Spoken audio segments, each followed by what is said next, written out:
Mayong hapon sa inyong tanan mga igsuon ko diha sa Ginoo. Salamat ta sa higayon karon nga hapon nga makatuon ta sa iyang pulong. Atong tun-an karon nga hapon ang topiko, me and mine house we will serve the Lord. Me and mine house we will serve the Lord.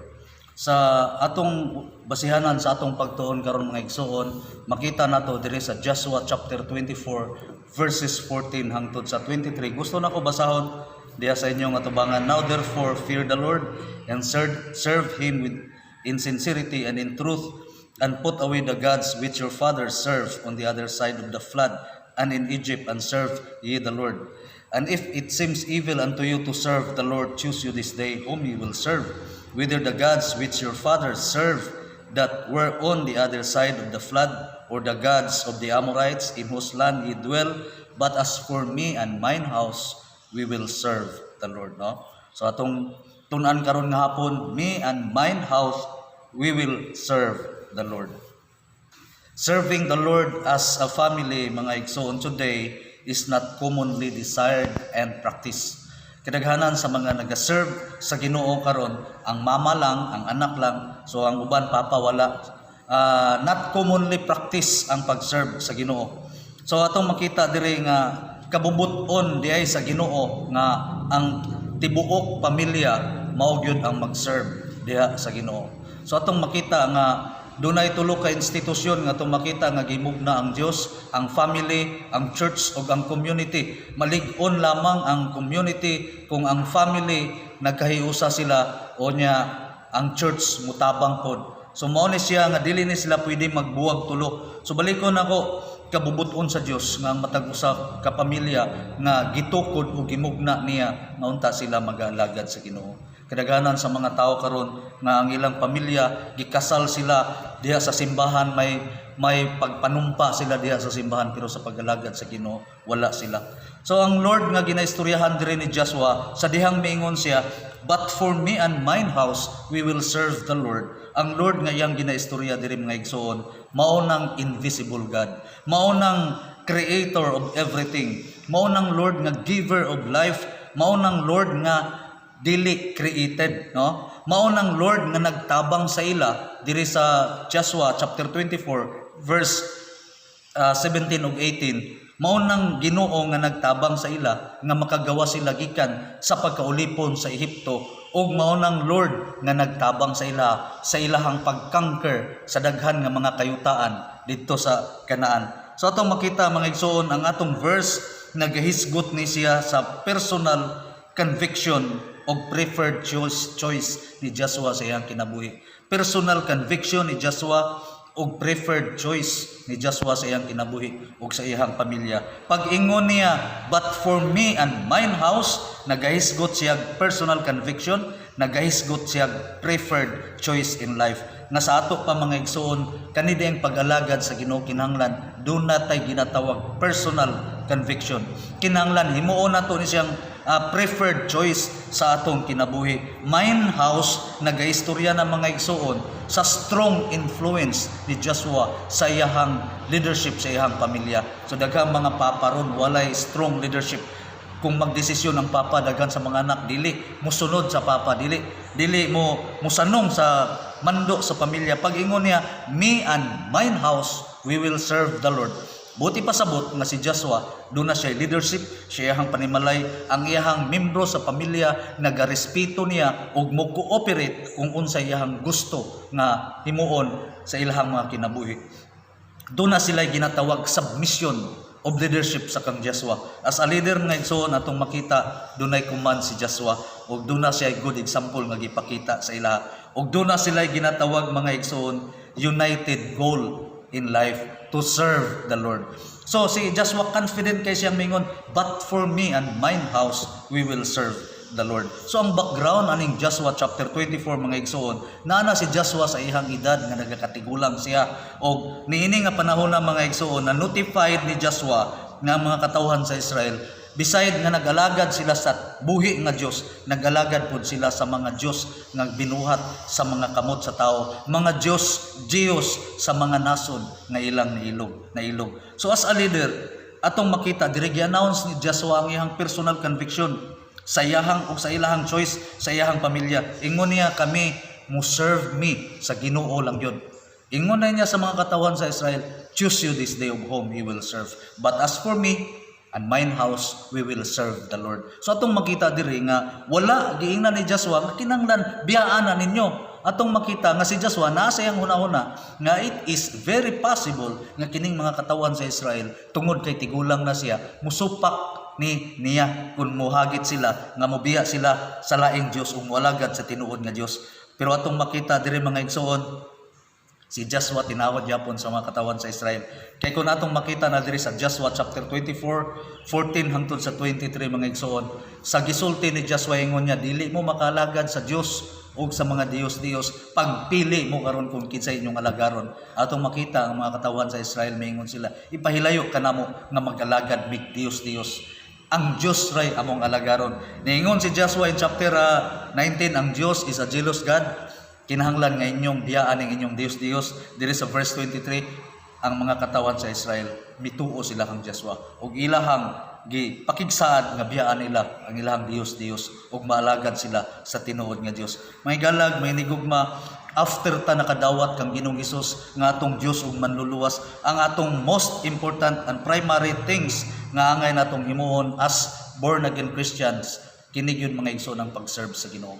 Humanta giluwas sa Dios, humanta mo tuo nga si Jesus Christ namatay dito sa cross. Humanta mo tuo nga giluwas na taniya sa bayad sa atong mga sala. Gitubos na taniya ang atong primary role mga igsoon sa atong kinabuhi. Priority sa atong kinabuhi.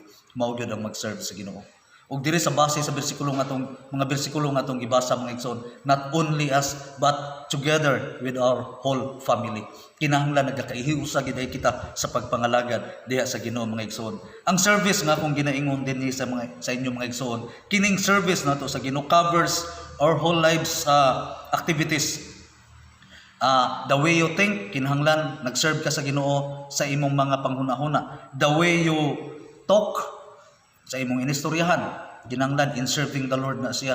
Muna nga makabantay na ta sa atong pagistorya, kinahanglan nga season with salt na ni atong pagistorya, maka-edify, dili maka-destroy. That is one way of serving the Lord. Humanta maluwas. The way we walk, kumusta man ang atong paggawi sa atong kinabuhi, humanta mo salig kang Ginoong Hesus nga atong Dios ug manluluwas. O sa atong trabaho, bisag asa ta, bisag unsa atong trabahon mga igsoon, it is part of serving the Lord. Mao nang ingon sa 1 Corinthians 10:31, whether therefore ye eat or drinks or whatsoever ye do all to the glory of God. So mga igsoon, mga higalag, mga hinigugma, importante gyud ay kayo ang pag-serve sa Ginoo. Dili lang sa atong personal nga kinabuhi, isip leader sa pamilya ang amahan atong katungdanan nga masiguro nato nga ang atong tibok pamilya naga-serve sa Ginoo. But for me and mine house, we will serve the Lord. Unsa may meaning pag-ingon ni Joshua, but for me and mine house, we will serve the Lord. Tunan gyapon nato mga igsoon ang pulong serve sa acrostic. So letter S sa serve mga igsoon, when Joshua says, but for me and mine house, we will serve the Lord. Buot niyang ipasabot sa letter S, we will stay loyal to God alone. We will stay loyal to God alone. Mga igsoon, part dahil sa atong pag-serve sa Ginoo, kaning magpabilin tang loyal diha sa iya. Pag-ingon niya, choose you this day of whom ye will serve. But for me and mine house, we will serve the Lord. Ang iyang buti pasabot sa pag-serve dahil mga igsoon, we will stay loyal to God alone. Ang atong pag-serve dahil mga igsoon sa atong kinabuhi, angay dahil natong ibutang sa atong kasing-kasing o atong una-una, personally and as a family, kinahanglan dahil magpabilin ta nga loyal sa Ginoo lang. No? Loyal sa Ginoo lang. Sa Acts 5:29, ang mga disciples ni Jesus Christ, giingnan sila nga dili na nila isangyaw si Jesus Christ nga namatay og nabuhi. Pero ingon nila sa Acts 5:29, we ought to obey God rather than men. Loyal sila sa Ginoo. Bahala na kung sa himuon sa tao, kay loyal sila sa Ginoo. Katong three good friends, Shadrach, Meshach ug si Abednego, gingnan sila ni Nebukadnezar, tagaan ta mog chance nga sa madunggan ninyo ang tanang klase nga musika. Luhod mo ani nga akong rebulto. Unsa ingon ni Shadrach, Meshach ug Abednego, kamahalan bisag tabangan mi o dili sa Dios, di gyud mi muluhod. Bisag mamatay mi karon sa imong mando, dili gyud mi muluhod niya nang imong larawan. Mga igsoon, ang kaning pag-serve di ay sa Ginoo mga igsoon is to choose to stay loyal to God alone. Part din na sa atong pag-serve sa Ginoo ka nang magpabilin tang loyal diha sa iya. Busaging na ni Joshua mga katawan sa Israel nga dili mo maka-serve sa Ginoo kung nag-serve mo anang mga created gods diha. Ako sa akong panimalay, we will serve the Creator. Muna yung buti pasabot mga igsoon. In Matthew chapter 6 verse 24, ang pulong sa Ginoo nagaingon diri nga dili ta makaalagad sa duha ka agalon. Kay moabot jud ang panahon nga atong dumtan ang usa o ang usa atong higugmaon. So part di ay pag-ingon ni Joshua, but for me and mine house, we will serve the Lord. Ang serve di ay ngayang buti pasabot, we will stay loyal to God alone. Mao nang letter S di mga igsoon. Atong makita ni mga katawan sa Israel, kung sila ginabless sila sa Ginoo tungod sa ilahang pangkangkes nila sa daghang mga yuta, atong makita na himong stable ang ilahang kinabuhi og naana sila sa peace sa ilahang kinabuhi. Pero sa dihang nakabato na silang kalinaw silang kinabuhi, nagsugod na pud silang lakaw sa pag-alagad sa mga Dios-Dios. Mao ginagini ang istorya sa Israel mga igsoon. Kung naay problema, tagaan og mutabang, tagaan og mga judges, tagaan og kings, tagaan og deliverer. Human sila i-deliver sa Ginoo. Bisag inyo pa ng tanawon sa book of Judges mga igsoon. Human sila i-deliver sa Ginoo, naana sila stability sa ilahang pagpuyo, malinaw na sila, wala na sila kaway, mualagad na pud sila laing Dios. Mao na gini, mao puning nahitabo sa panahon ni Joshua. Human sila gitabangan sa ilahang conquest, pag-conquer nila sa lagkalain-lain nga mga dapit. Dire nagmalinawon sila pero wala sila nagpabilin nga loyal sa Dios. Ilang gialagad ang mga Dios sa mga nasod nga ilang dipildi. Pag-ingon ni Joshua, but for me and mine house, we will serve the Lord. Buot niyang ipasabot, we will stay loyal to God alone. Mao nang letter S, stay loyal to God alone. So mga igsoon, importante kaya sa atong kinabuhi nga magpabilin ta sa Ginoo sa atong kinabuhi. Kay dili gyud ka dawaton nga nag-serve ka diha sa Ginoo kung wa ka nagpabilin diha sa Ginoo sa imong kinabuhi. Angay tang magpabilin sa Ginoo kay ang Ginoo enough na siya. Kung siya naa enough na siya, wa na ta nagkinahanglan og lain sa iya nganong moalagad pataglaing Dios nga enough na ang Dios. Mao na ingon niya sa John 15:5, without me you can do nothing. So enough ng Dios, siya ra itong ikinahanglan. Pero kining mga elders, kining katawan sa Israel, nagalagad sila sa Dios nga magbubuhat, nagalagad pud sila mga Dios nga binuhat. Wala sila magstay loyal to God. Pero ingon ni Joshua, but for me and mine house, we will serve the Lord. We will stay loyal to God alone. Muna yang buti pasabot sa pulong S sa serve. So adto ta sa ikaduha mga igsoon. Ang ikaduha diri mga igsoon, letter E, nagahisgot ni makita nato ni sa verse 15 yapon, but for me and mine house we will serve the Lord. Buot niyang ipasabot, pag ingon niyang serve, we will establish our stand for God. Ang letter E day mga igsoon sa serve, maka-serve day ka sa Ginoo if your stand for the Lord is established or was established. Dili gyud ka maka-serve sa Ginoo kung wa ma-establishar ang imong baruganan sa Ginoo. Daghan ka nato karon nga dili establish ang atong baruganan sa Ginoo. Dali ra ta madala mo nang ingon sa Ephesians chapter 4 verse 14 nga ingon niya dire nga dunay mga tawo nga ginatuklod ngadto ngani to and fro, carried away with every wind of doctrine by the sleight of men and cunning craftiness whereby they lie in wait to deceive. So ato makita nga kung ang Kristohanon di ay ang katawhan di ay sa Dios, dili establisher ang ihang baruganan para sa Dios, dili gyud na siya maka-serve sa Ginoo. Yan lang nang una-una nag-serve siya sa Ginoo. Pero si Joshua ingon niya, but for me and mine house we will serve the Lord.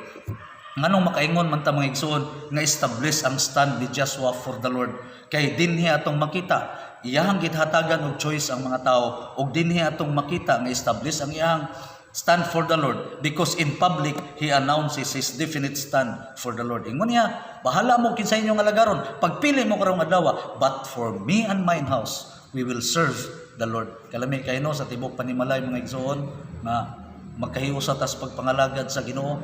Kanunay sa atong mga permitting mga umiso gampo nga unta magkahiusa sa pag-alagad sa Ginoo, ilang bana, ilang mga anak. Kung doon na po yung mga bana nga ang ilang asawa o nagalagad, nagaampo po sila nga magkahiusa unta. Mga igsoon, diri si Joshua atong makita establisar ang iyang baruganan sa Ginoo busa naka-serve siya sa Ginoo. Mao dining meaning, we will serve the Lord. Buti pasabot, I will establish my stand for the Lord. Dili ka maka-serve sa Ginoo kung dili establisar ang imong baruganan diha sa Ginoo. Paling-palingon lang ka, tulod-tuluron lang ka ngadto nganhi. So unsaon nato mga igsoon, ipakita nato dito sa public ang atong faith o ang atong stand sa Ginoo bisag sila dili. Tagaan nato silang choice in bad times and in good times mga igsoon, kinahanglan makita gyud sa mga tao ang atong public stand, no? Establisar gyud ang atong baruganan. So dire mga igsoon, si Joshua nagpabilin siyang establisar niyang baruganan sa Ginoo. Ingon niya, we will serve the Lord. Bisag ang majority wala man sila mibiya sa pagalagad sa Ginoo, pero gidugangan nila ang Ginoo nga ilang gialagad. Pero si Joshua ingon niya, we will stay loyal to God, we will establish our stand for the Lord. So ang mga katawhan sa Israel, dili na sila, wala sila nagpabiling loyal sa Ginoo lang kay gidugangan nilang ilang Ginoo, dili establisar ang ilang baruganan sa Pangginoo kay dali ra kay sa ilaha gidugangan ng Ginoo. Pero atong makita si Joshua, dili siya inana establisar ang iyang baruganan sa Ginoo. Letter R mga igsoon, sa serve. Pag-ingon ni Joshua, but for me and mine house, we will serve the Lord. Ang letter S diha mga igsoon, we will stay loyal to God alone. Ang letter A, we will establish our stand for God. Unya, letter R diha mga igsoon, reject other gods. Makaserve dahi ka sa Ginoo kung i-reject nimo ang other gods. Ingon niya diri mga igsoon, choose you this day of whom you will serve. But as for me and mine house, we will serve the Lord. Reject other gods. In Joshua chapter 4, verse 19. So balik ko na kung basa. Ingon siya diri mga igsoon in verse 19. And Joshua said unto the people, ye cannot serve the Lord, for He is an holy God. He is a jealous God, and He will not forgive your transgressions nor your sins. In verse 23, now therefore put away, said He, the strange gods which are among you, and incline your heart unto the Lord God of Israel. So atong makita diri mga igsoon, makaserve data sa Ginoo kung i-reject nato ning mga gods, mga created gods mga igsoon ba. So si Joshua pag-ingon niya, choose you this day whom you will serve, but as for me and mine house, we will serve the Lord. Gituman niya mga igsoon ang gisulti sa Bible, wala siya laing Dios, gi-reject niya ang laing Dios. Ang Dios ra sa langit ang muyahang gialagad. Reject yan mga igsoon means throw away. Don't pay attention. Don't allow them to substitute over your God. So atong makita diri mga igsoon, diri sa kalibutan mga igsoon, there is nobody is worthy to represent or substitute our God mga igsoon. Sa book of Exodus chapter 7 verse 1 o chapter 4 verse 16, si Moses diri murag gihimo siyang substitute sa Ginoo. Ingon sa Ginoo, padalata ka didto sa mga Israelites ug mahimo kanilang sa ilang atubangan nga sama sa Dios. Pero dili siya Dios, sama lang. Pero atong makita diri mga igsoon sa atong panahon karon, daghan na kaayo nga gihimo ang mga tawo nga gi-substitute nila ang Ginoo. Naghimo silang mga kinulit nga mga larawan mga igsoon ug nag-isip sila nga mao ni ang angay mo substitute sa Ginoo. So kung magampo sila, mutanaw sila ni ining mga binuhat diri sa yuta, unya nagtuo silang niabot sila sa langit. Mga igsoon, ang Dios wala magtugot niya na. Katong brazen serpent dito sa una sa katong naay tan-awon sa mga tao kaniadto sa panahon ni Moses nga doon natoy gipamaak sa alas kun mutanaw sila niadto maayo. Nadugay gipadugmok gyapon to sa Ginoo kay nga naman ang mga tao didto na magampo, didto na mutanaw, di na mudritso sa iya. Dili gusto ang Dios niya na. Gusto sa Ginoo direct sa iya ha. In Isaiah 46 verse 5, ingon sa pulong sa Ginoo, to whom will you liken me and make me equal? To whom will you compare me that we may be like? So asa man ko ninyo ipahisama para magkaparehas mi? Asa man ko ninyo ikumpara?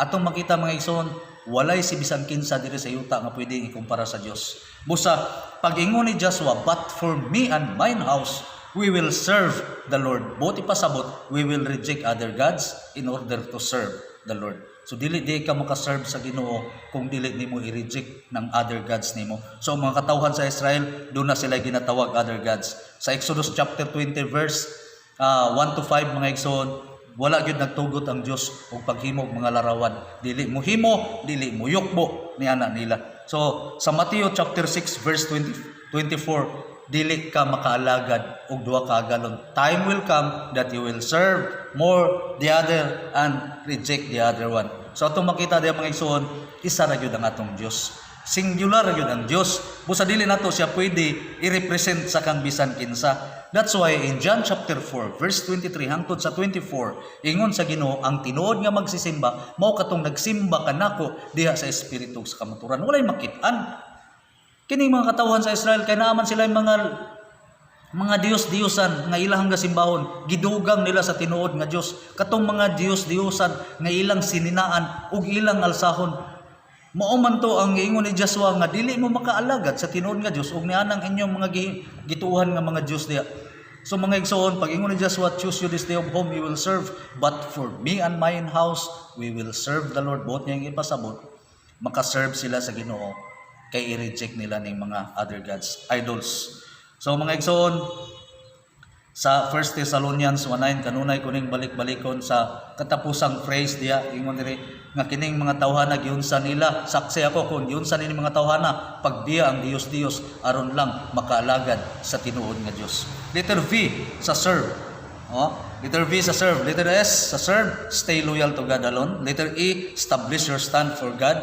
Letter R, reject other gods. Letter V, come to the last, value God's goodness. Value God's goodness. Pag ingon ni Joshua, choose you this day of whom you will serve, but for me and mine house, we will serve the Lord. Nga naman nga nakadecide si Joshua that they will serve the Lord because Joshua and his family value the goodness of God. Value God's goodness ang letter V sa serve. Dili ka mo serve sa Ginoo kung dili nimo i-value ang mga kaayo nimo sa iyang kinabuhi. Diri sa Joshua chapter 24 verse 17 hangtod sa 18, akong i-enumerate sa inyo.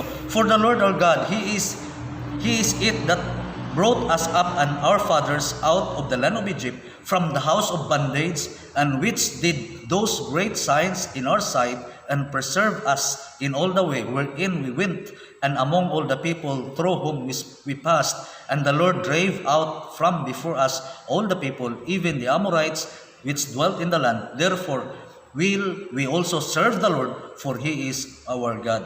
Value God's goodness. Pag ingon ni Joshua, choose you this day of whom you will serve, but for me and mine house, we will serve the Lord. Dire mga igsoon, in verse 17, 18, dunay wake up call nga nagabot sa una-una sa mga katawhan sa Israel.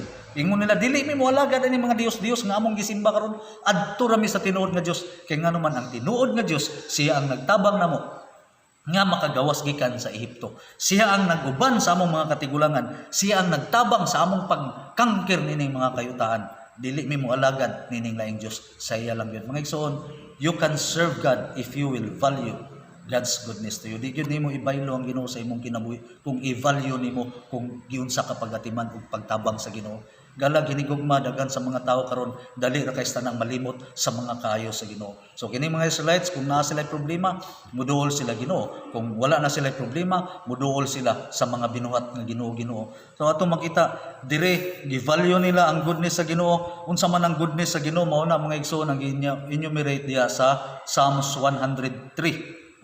Verses 1 to 5. Ang goodness sa Ginoo, gipakaon ta niya, gitipigan ta niya, atagan ta niya kaluwasan, giayos mga balatyan. Daghan kay tanan nga mga goodness sa Ginoo, giproteksyonan ta niya. Atong pamilya, gitabangan ta, gitagaan tag trabaho, hangtod karon buhi ta, bisag nahulga sa virus. Padayon gyapon nagtabang sa Ginoo sa aton guys. I-value nato ng goodness. Mao na ang mag-motivate sa ato nga di ta mo biya sa Ginoo, o mao na ang mag-motivate sa ato nga mo serve jud ta sa Ginoo. Musimba ta kay maayo ang Ginoo sa atong kinabuhi. So mga igol lang mga inigugma, ang masubok sa mga tao karon, kung i-bless sila sa Ginoo, mawala sila.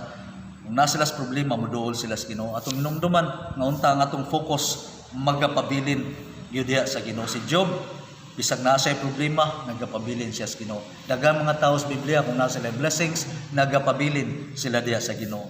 Value God's goodness. In serving the Lord, we should value God's goodness. Mao ni si Joshua, yang gi-value kung unsa kaayo ang Ginoo sa iya. Gikan sila sa Ehipto, nahimo siyang leader sa Israel, giunsa siya pagtabang, naunsa sila nga nagmalampuson, gi-value ni Joshua ang kaayo sa Ginoo. Wa gyud niabot ang punto siyang kinabuhi nga gidugangan niya ang creator sa mga created gods. Kanilang mga elders sa Israel, pero sa dihang giawhag niya sila, giingnan niya silang pagpili kamo karong adlaw, dali ra kayo humok og kasing-kasing mga elders. Ingon nila, di mi mo alagad aning mga Diyos-Diyosa. Ang Ginoo ra gyud mo among alagaron. Mga igsoon, you can serve God if you will value God's goodness. Katapusan, endure, trusting God. Verse 15, pag-ingon ni Joshua, but for me and mine house. Tingnan niya, choose you this day of whom you will serve. Nakita niya mga katawad sa Israel nag-serve og other gods. Gidugangan nila ang creator sa mga created gods. Ingon din siya, choose you this day of whom you will serve. But for me and mine house, we will endure, trusting God. Oh, we will serve the Lord. Magapabilin kami nga magsalig sa Dios sa among kinabuhi. Sa iyang buot ipasabutan nang mo-endure trusting God nga igsoon. Di niya dugangan ang iyang Dios, magpabilin siyang mag-alagad sa iyang Dios.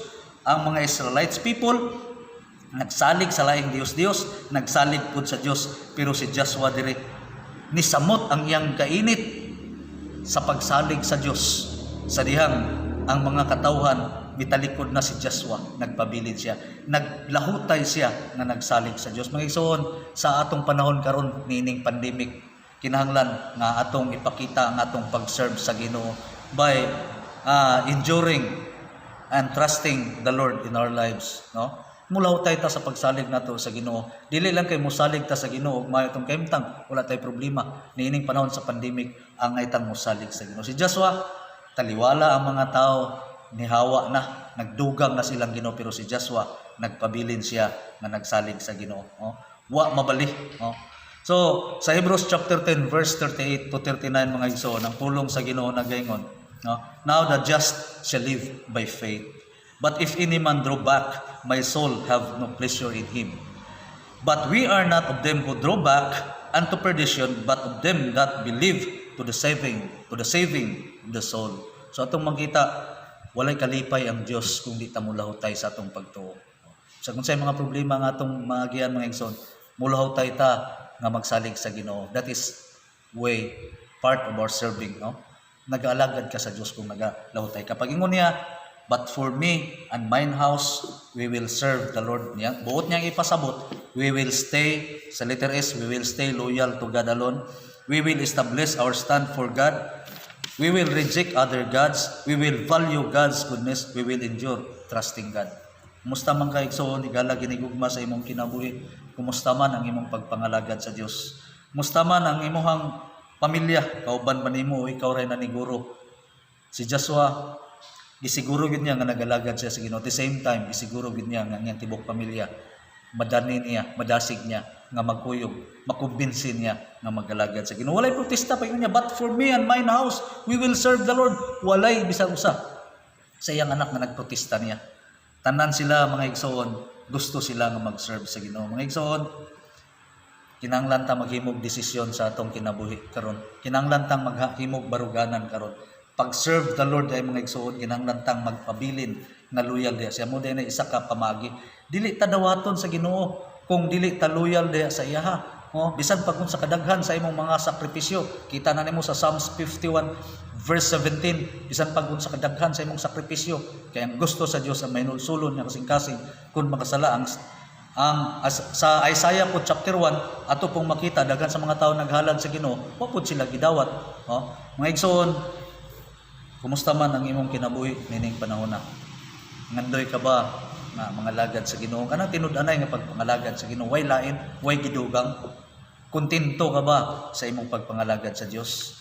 Ingon si Joshua dire, but for me and mine house, we will serve the Lord. Importante kay mga igsoon nga sa atong mga kinabuhi as a leader sa pamilya, doon na tayo ginatawag personal conviction. Og naagyon tay ginahimo mga igsoon nga proper choices or preferred choices sa atong kinabuhi.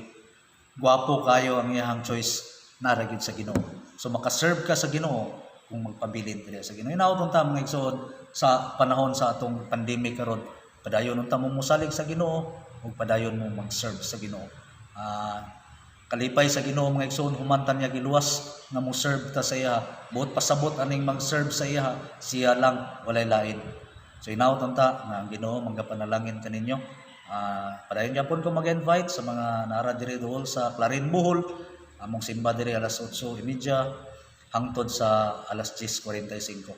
So na may permitting alas 4 hangtod alas 5:15 ug sa Domingo sa panghapon na may serbisyo gyapon diri alas 4:30 hangtod alas 5:45. So ganahan mo bisita sa mo diri sa Clarin Bohol Faithway Fundamental Baptist Church diri sa Kandahig, Clarin Bohol. Welcome kay mo tanan diri sa moa. Kini nga church work diri mga igsoon ministry, outreach ministry ni siya sa Faithway Fundamental Baptist Church sa Malaybalay City, Bukidnon. Ang Ginoo higala ug hinikugma magapanalangin unta diha kanimo. Unta padayon ikaw nga mosalig sa Ginoo sa imong kinabuhi. Kining atong mga problema mula bayra apan ang Dios kanunay magpabilin kung kita magasalig kaniya. Daghang salamat sa inyong panahon.